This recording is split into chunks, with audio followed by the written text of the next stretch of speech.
ассалому алайкум бинандагони гиромӣ. Нашри навбатии барномаи иттилоотии ахбор аст мустақиман аз телевизиони Тоҷикистон.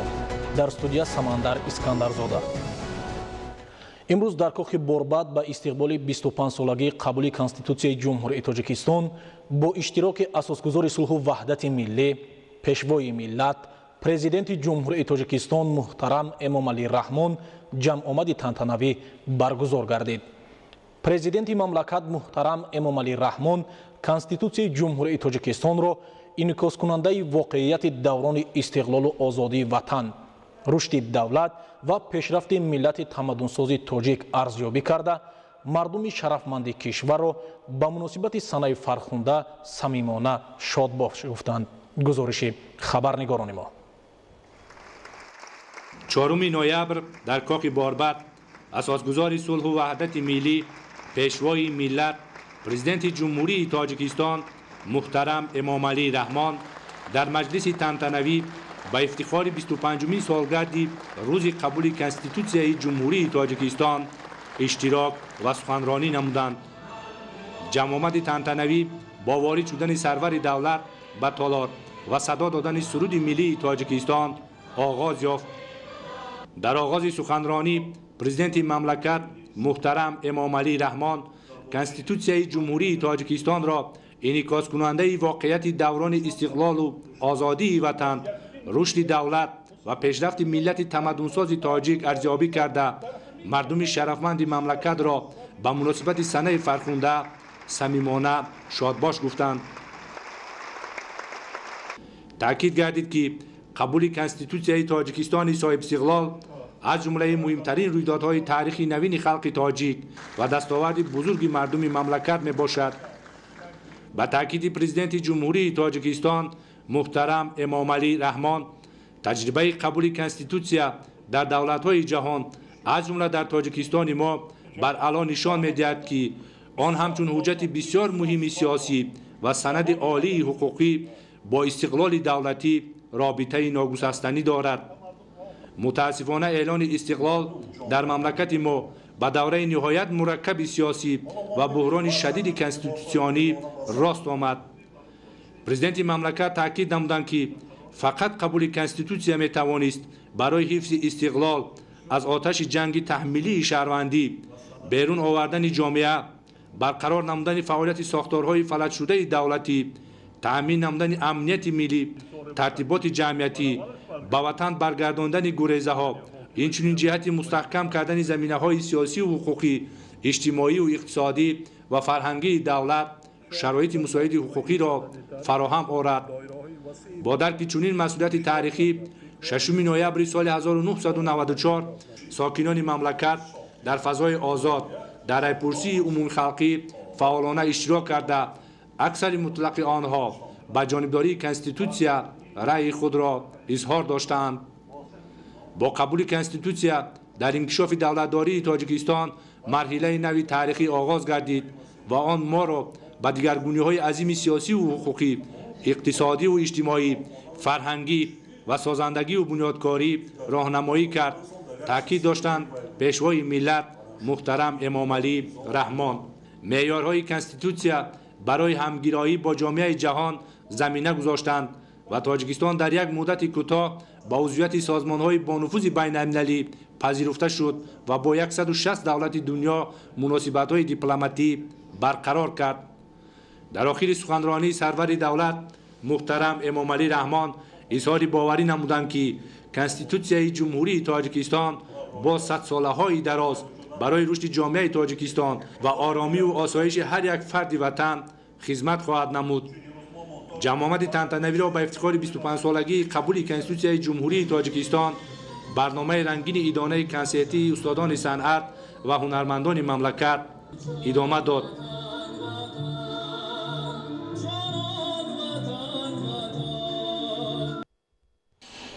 бинандагони гиромӣ, маҷлиси тантанавӣ ва консерти идона ба ифтихори таҷлили 25-солагии қабули Конститутсияи Ҷумҳурии Тоҷикистон бо иштироки асосгузори сулҳу ваҳдати миллӣ, пешвои миллат, президенти Ҷумҳурии Тоҷикистон муҳтарам Эмомалӣ Раҳмон шоми имрӯз соати 20 тариқи ҳамаи шабакаҳои телевизионӣ ва радиоӣ манзуратон мегардад.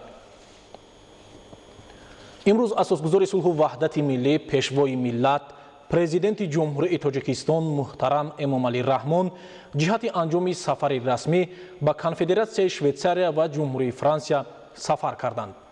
در فرودگاه بین المللی دوشنبه پرزیدنت جمهوری تاجیکستان امامعلی رحمان را رئیس مجلس ملی مجلس عالی جمهوری تاجیکستان، سروزیر جمهوری تاجیکستان، راهبر دستگاه اجرایی پرزیدنت جمهوری تاجیکستان و دیگر شخصان رسمی بروسل نمودند. در این سفر پرزیدنت جمهوری تاجیکستان امامعلی رحمان را وزیر کارهای خارجی، یاردمچی پرزیدنت جمهوری تاجیکستان اوید به مسائل رابطه‌های خارجی، وزیران رشد اقتصاد و سودا، مالیه، انرژتیکا و ذخیره‌های آب، صنعت و تکنولوژی‌های نو، رئیسان کمیته دولتی سرمایه‌گذاری و اداره اموال دولتی، کمیته رشد سیاحی، بانک ملی تاجیکستان، پرزیدنت اکادمیای علم‌های تاجیکستان، رکتور دانشگاه ملی تاجیکستان و دیگر شخصان رسمی همراهی می‌کنند. ادامه اخبار. به خاطر از بین بردن تنبشوی نقلیات در راه‌های حدودی شهر خوروغ، اجرای طلبات سندهای معیاری حقوقی که از روی آنها حرکت واسطه‌های نقلیات بیرون از شهری در داخل شهر منع کرده شده است، در دهه بیدورد جماعت دهات سوچان ناحیه شغنان ترمینال نوی مسافربری مورد استفاده قرار داده شد. ترمینال مذکور با مبلغ گذاری صاحبکاران موفق ولایت در مدت 3 سال بنیاد کرده شد. گزارش خبرنگاران ما. ترمینال نوی مسافرکشانی دهه بدورد جماعت دهات سوچان ناحیه شغنان از جانب صاحبکار موفق قرقل صاحبخلوف در مدت 3 سال با تمام شرایط‌های موثر ساخته شده مورد استفاده قرار داده شد. از روی گفتگو برای بنیاد نمودن ترمینال و مهیا ساختن شرایط خدمت رسانی به اهالی در اینجا زیاده 3 میلیون سومانی صرف گردیده است. در حدود ترمینال بنگاه طبی، آشخانه، سیخ کارکرد چوب و استحصال در و تیریزه جای مخصوص برای توقف نقلیات مسافر بر جا داده شدند. معاون سردار ریاست خدمات دولتی نظارت و تنظیم در ساحه نقلیات در ولایت مختار کوهستان بدخشان اظهار نمود که ترمینال جوابگوی تمام طلبات می باشد و فعالیت آن به از بین بردن تنبشوی نقلیات در حدود راههای شهر خوروغ مساعدت می کند، زیرا شروع از روز 1 نوامبر نقلیات مسافرکشانی وادی غون به این موضع کوچانیده می شود. برای از بین بردن تنبشوی در شهر خوروغ و عموما موافق سندهای معیاری حقوقی در ساحه نقلیات بود، ترمینال هایی که واسطه نقلیات وارد شونده به شهر بود به شهر وارد نشوند. برای بنابر همین هم بود که ترمینال های نزد شهری بود بنیاد کرده شوند و این اقدام از طرف صاحبکاران بوننگ ناموس ولایت حاضر دستگیری یافته ایستادند. باعث افتخار و سرفرازی است که امروز فرزندان بهار و ناموس و وطن دوست ولایت مختار کوهستان بدخشان در آبادانی گوشه از دیار خویش سهم می‌گذارند و برای زندگی شایسته شهروندان شرایط‌های ارزنده را مهیا می‌سازند. اگر مشکلات سال‌های اول صاحب استقلالی کشور را به یاد بیاریم، امروز از آن مشکلات دیگر نام و نشانه نمانده است.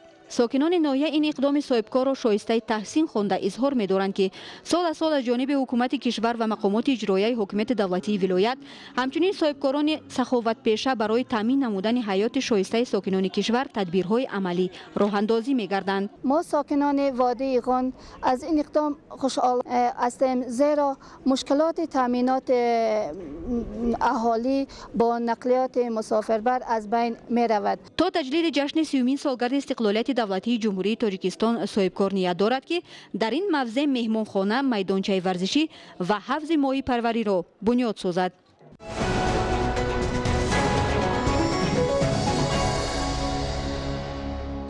با مقصد فعالیت معتدل شبکه‌های برق ناحیه‌های کوهستان در فصل زمستان، کارمندان اداره‌های زیرساختار شبکه‌های برق وادی رشت با مبلغ 2,547,000 سومانی کارهای تعمیر و برقرارسازی را انجام دادند. در دیگر زیرسگاه و خطهای گوناگون شدت برقی تعمیرطلبی ناحیه‌های وادی کارها در عرفه انجامیابی قرار دارد.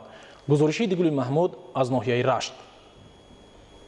در توازن اداره برق رشت 12 عدد زیرسگاه و ترانسفورماتورها و خطهای برق گوناگون شدت موجود بوده.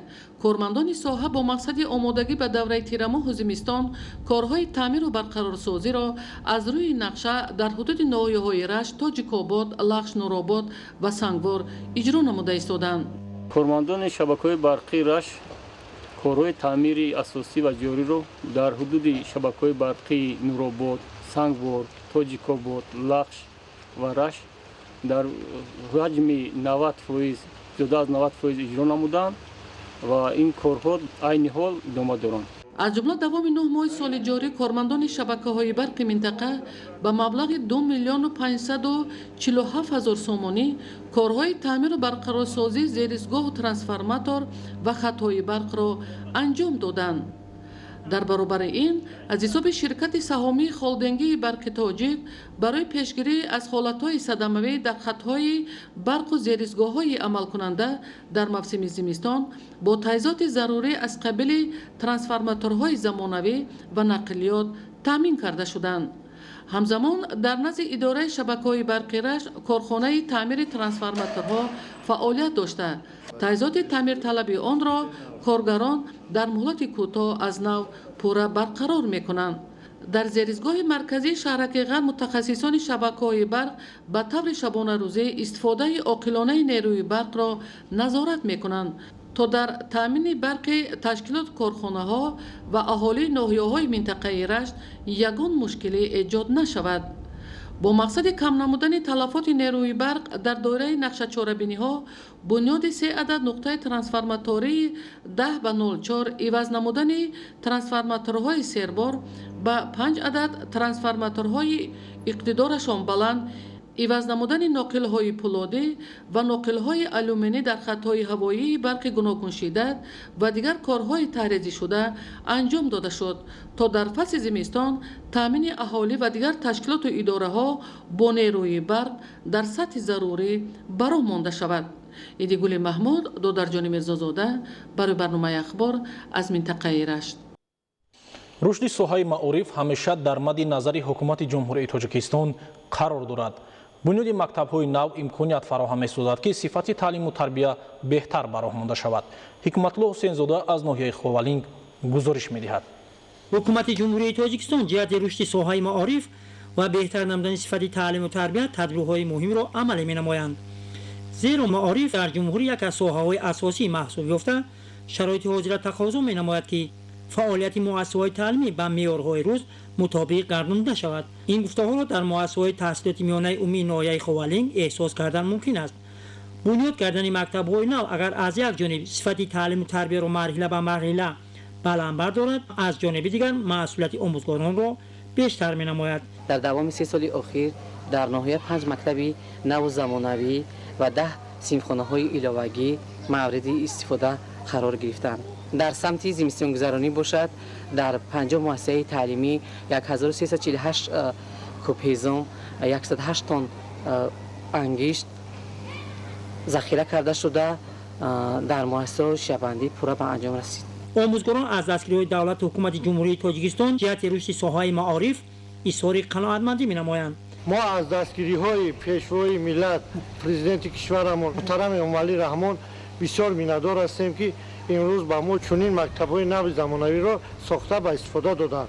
мо дар ҷавоби ин ғавхориҳо ҳаракат мекунем ки хонандагонро дар рӯҳияи ватаншиносию хештаншиносӣ тарбия намоем. ба таҳсил фаро гирифтани насли ҷавон имконият медиҳад ки дар оянда кадрҳои баланди ихтисос ба воя расида дар пешрафти соҳаҳои гуногун саҳми худро гузоранд. ҳикматулло ҳусейнзода аз ноҳияи ховалинги вилояти хатлон барои барномаи ахбор. бинандагони гиромӣ, нашри навбатии барномаи иттилоотии ахбор низ ба охир мерасад. барномаҳои дигари телевизиони тоҷикистон бошад идома доранд. бо мо бошед.